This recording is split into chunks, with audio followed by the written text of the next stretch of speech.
Yan mga kapatid, nakita nyo po itong angkit po nitong jeep na maliit. Kita nyo kung ano yan. Angkit po, angkit, ang galing. Angkit ng owner, oh. Napakaliit, stainless, diba? Ang galing, ang galing ng gumawa nito. Ang cute naman. Ayan ang lobo. Ang cute ng pinalit na jeep. Ang galing, di ba? Okay guys, thank you very much. Ayan, salamat po sa inyo panonood sa aking video. Nakakita lang ako ng cute na owner eh. Ayan, kaya kinuhanan po natin ang video. Okay, thank you very much. Ayan. So tatawid po tayo ulit dito. Ayan, magmamakdo po tayo mga kapatid. Ayan. Ayan, magmamakdo tayo. Ito yung Plaza Carolina. Ayan, Plaza Carolina Mercury Drugs. So nandyan din po ang McDo. Kung gusto nyo mag-McDo, andyan po, may drive-thru yan. Ayan.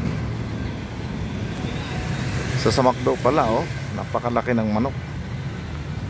Ang laki ng hita ng manok, 99 pesos lang.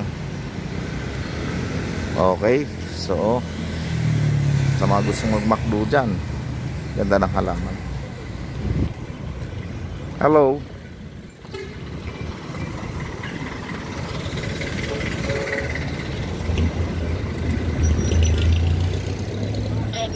Pastor sila. Ando pa. Yes po. Wala po. So nandito po yung mga paninda, oh. Lahat ng paninda dito sa Tagaytay nandito. Ayan, oh, okay. Okay guys, so pasyal po tayo sa Tagaytay. Yung aking pinuntang owner kaninang maliit, jeep na maliit. Ang cute. So sa Tagaytay po ay malamig na lugar. Lalo na sa gabi po, sa hapon, at lalo na pag tag-ulan. Napakalamig dito sa Tagaytay. Okay, parang nasa Baguio ka na rin, no? So yun, maraming salamat po sa inyo pong panonood dito sa aking video. God bless us all po mga kapatid.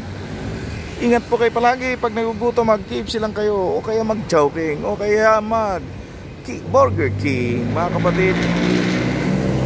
At sa Jollibee, laging masaya dahil Chicken Joy. Thank you very much. God bless us all po. Bye bye.